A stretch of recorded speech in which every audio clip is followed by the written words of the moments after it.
Um fórum trouxe ao município de Cachoeira do Sul o presidente da Fundação de Articulação e Desenvolvimento de Políticas Públicas para Pessoas com Deficiência e com Altas Habilidades, Roch Bacoff. A repórter Gabriela Belo conversou com ele aqui no estúdio sobre cumprimento das leis de acessibilidade, dificuldades e estratégias de ação e também sobre o selo de acessibilidade que nem foi lançado ainda e já tem interessados. Boa tarde, Gabi, é com você. Olá, boa tarde, Darcy. Justamente, eu estou aqui no estúdio com o Roch Bacoff, ele que é o presidente da FADERS, para falar de acessibilidade, este tema tão polêmico que por tantas vezes já foi tema de reportagens aqui do NT Sul. Boa tarde, presidente. Muito boa tarde.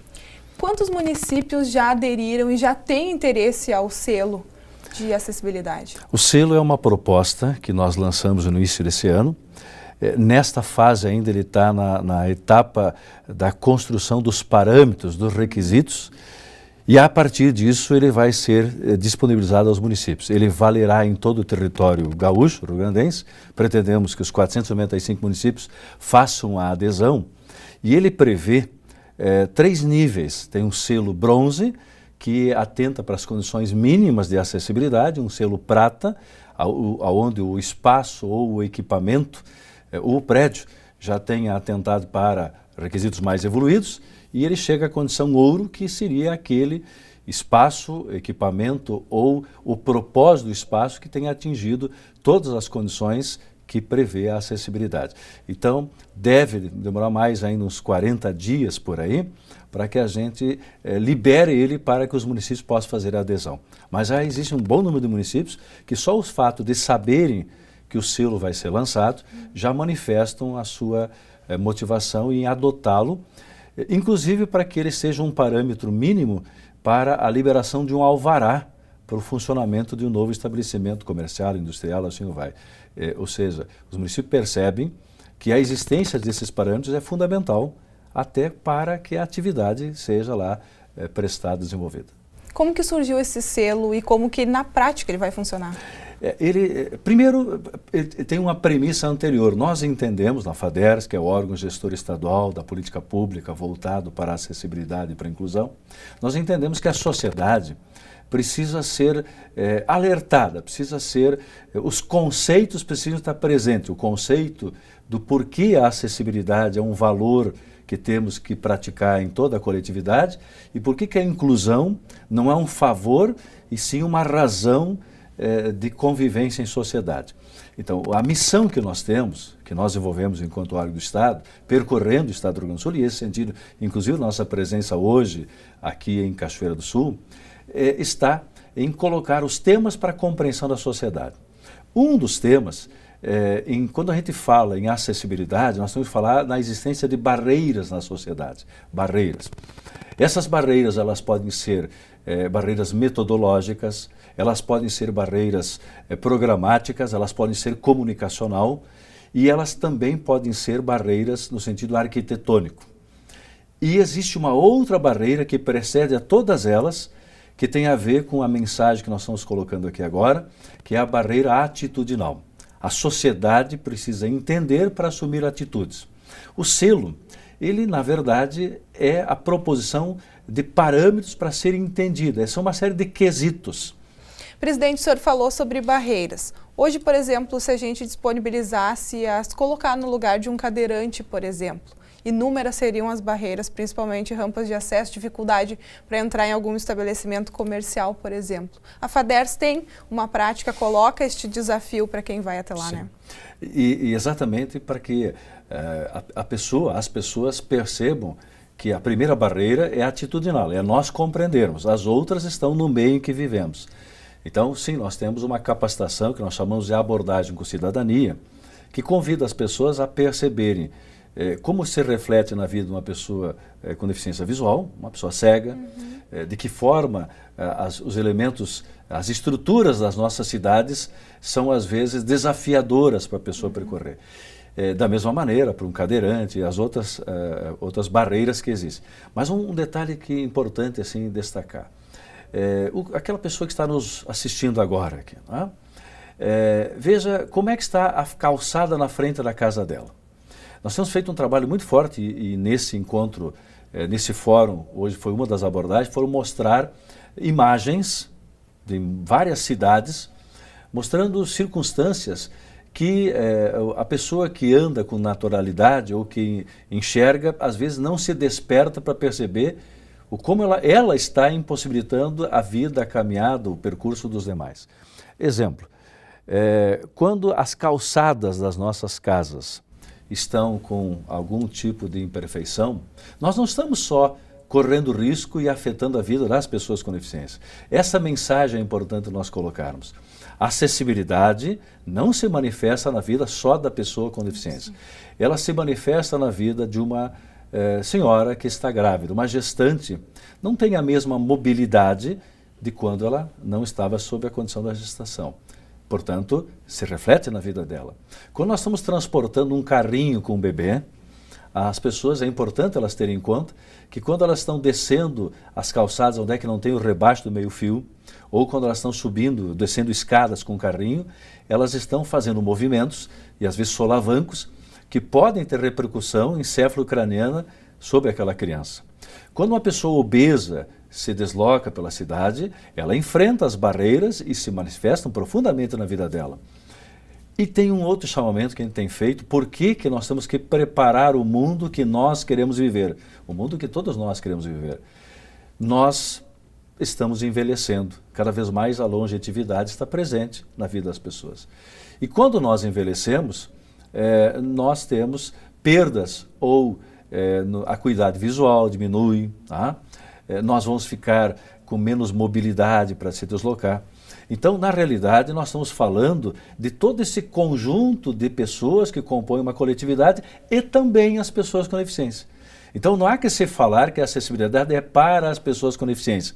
Se manifesta na vida delas, claro que sim, e de forma incontesta. Agora, se manifesta na vida de todas as pessoas. Eu, geralmente, quando falo assim aos telespectadores, eu digo, se manifesta na vida de todos nós.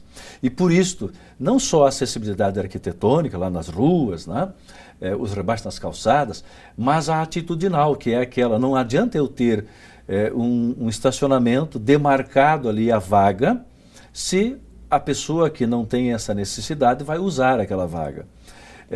Um outro detalhe, não adianta ter o piso podotátil, aquele piso que funciona como um trilho, um guia para a pessoa com deficiência visual. Eu coloco o piso e aí as pessoas vêm lá e colocam sobre aquele piso, aonde será o caminho indicando para aquela pessoa com deficiência visual que ela pode seguir em frente, para dar segurança a ela, aí se coloca em cima daquele piso caixas, se coloca vários elementos, objetos colocados ali em cima. Não adianta eu ter gasto para colocar o piso e depois não ter a atitude correta. Tá? Então, tudo isto é o trabalho que nós temos que fazer de consciência na sociedade. Claro que quando as pessoas vivenciam essas experiências, elas mudam o seu comportamento. Mas como não é possível que todas elas sejam atingidas, alcançadas pelas capacitações que nós desenvolvemos, então nós temos que fazer um chamamento. Por isso, programas como esse, por isso que lá nas escolas, nas associações de bairro, em tudo quanto lugar, nós temos que falar para nos sensibilizarmos. Quer dizer, nós temos que perceber que tratar de acessibilidade é tratar nossas vidas, ou seja, é tratar da forma com a qual nós queremos conviver. E nós temos que entender que inclusão também não é um favor para a pessoa com deficiência. Pelo contrário, nós temos que entender que aquele ser humano, ele se comunica com o mundo de forma diversa, nós todos. Tá?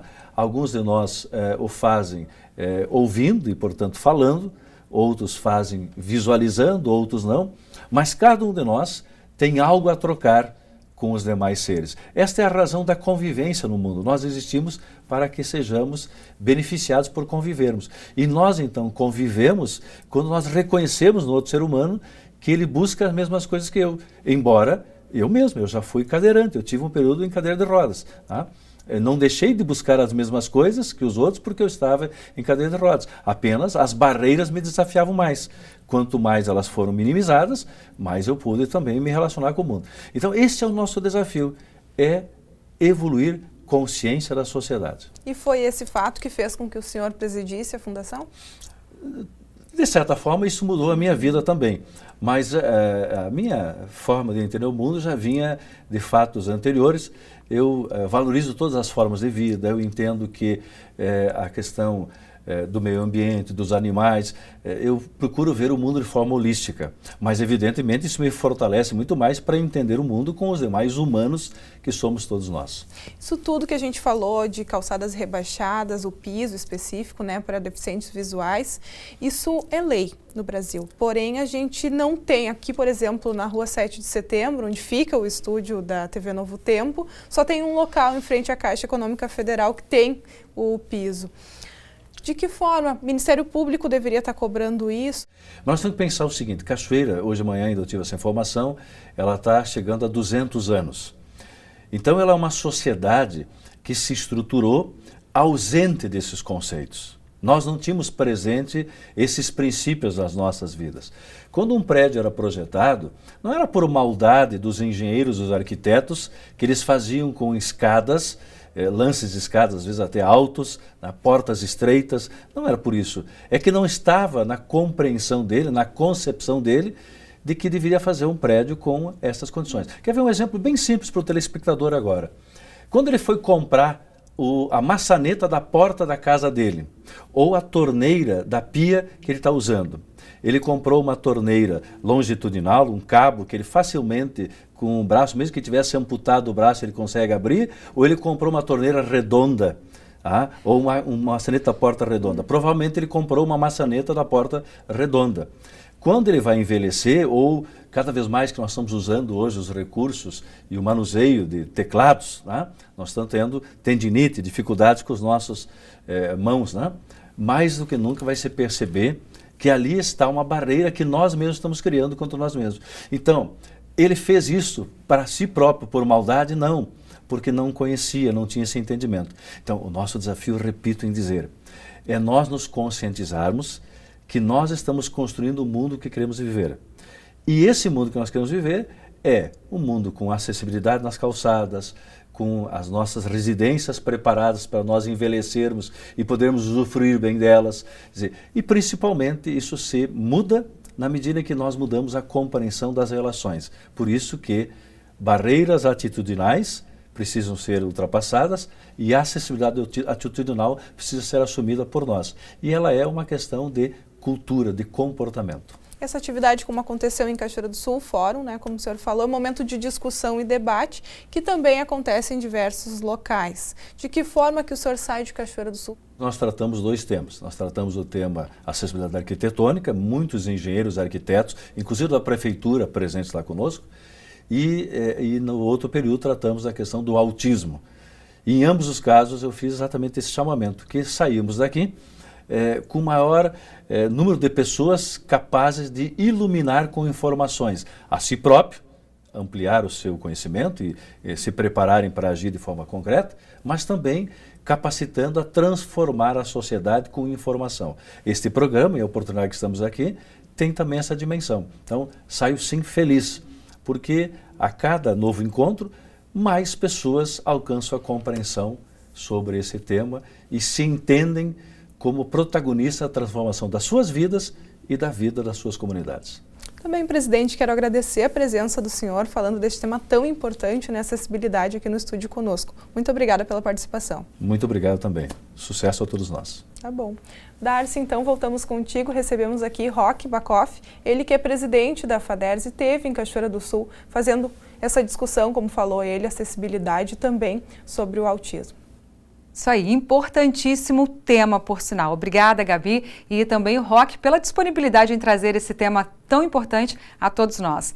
O NT Sul desta quinta fica por aqui. Obrigada pelas mensagens, pelas suas interações. Uma ótima tarde para você. Até amanhã.